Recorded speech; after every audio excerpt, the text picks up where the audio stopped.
Di na dapat maulit pa ang mga umano'y kasalanan at pagkukulang ng nakaraan. Hahanapin natin ang katotohanan sa mga nangyaring di umano katiwalian noong nakaraang 9 na taon.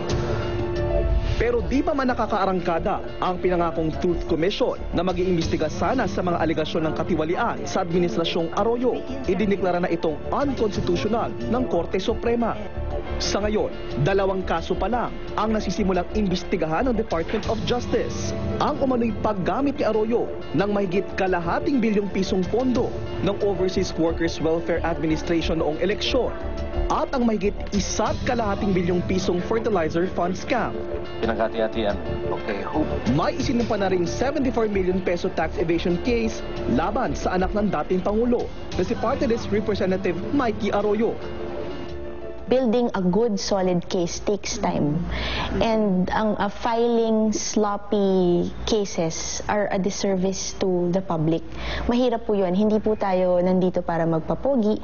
Kailangan po natin gawin ng maayos yung trabaho namin. Sa 23 priority bills naman ni Pinoy, 4 pa lang ang naisa sa batas. Ang ipinangako niyang Freedom of Information Bill na pinaniniwala ang isa sanang mabisang armas kontra korupsyon nananatiling nakabinbin sa Kongreso.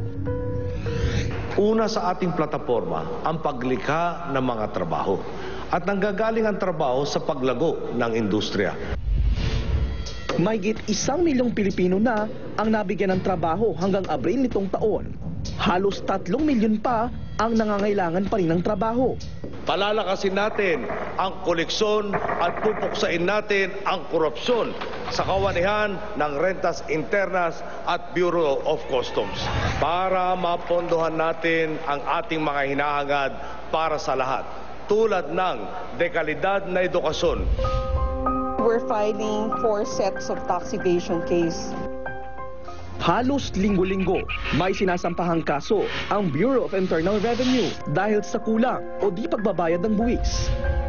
Pinanindigan naman ng administrasyon ang pagpapatupad ng Kinder to Grade 12 program para naman daw makasabay ang Pilipinas sa ibang bansa.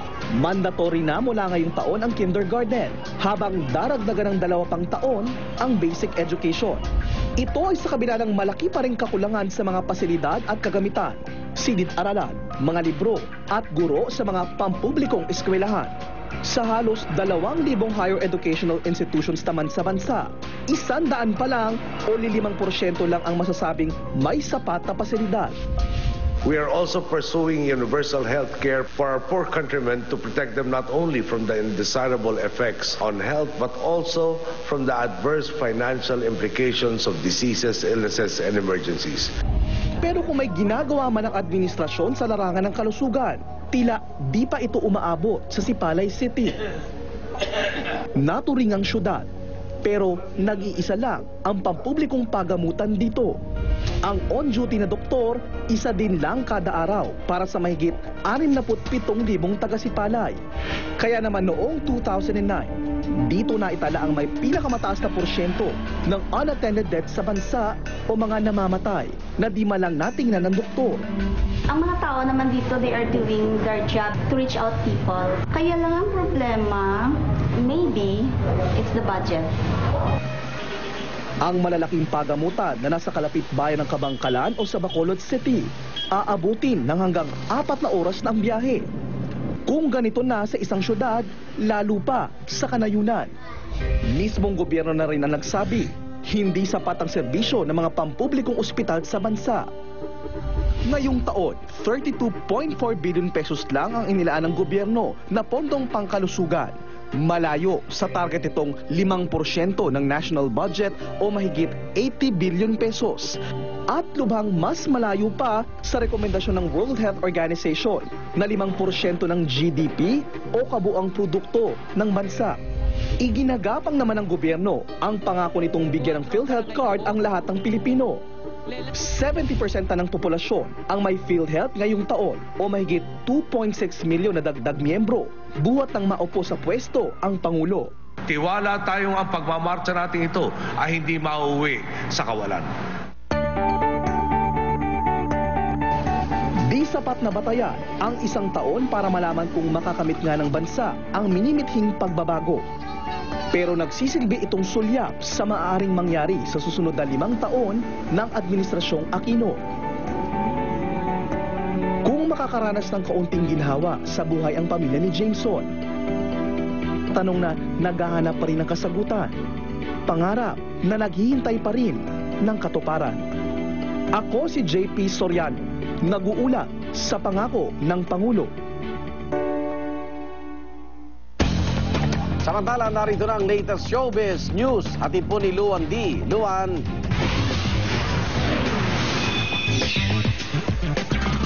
Salamat, Igan. Concert ni American Idol Season 7 runner-up David Archuleta dinagpa ng fans maging ng celebrities. Dream come true naman daw para sa Kapuso Twin star na si Julian San Jose ang maging front act ni Archie. Narito ang unang chika ni Kata Tibayan.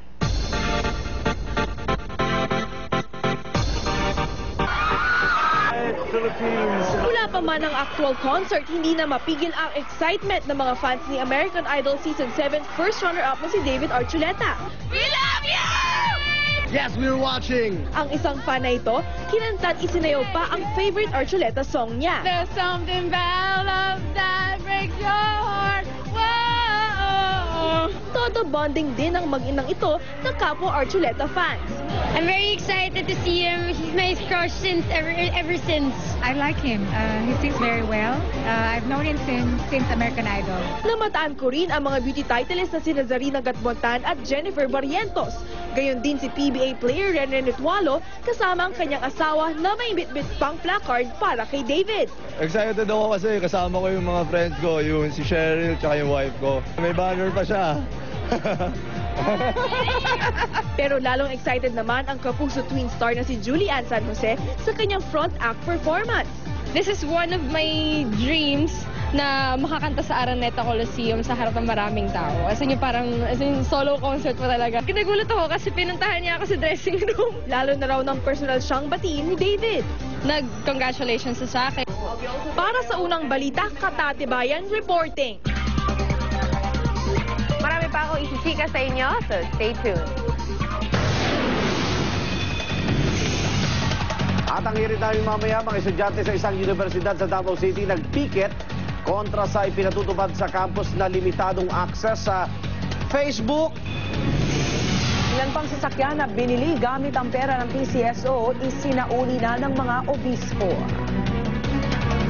Abangan yan at iba pa sa unang balita mamaya.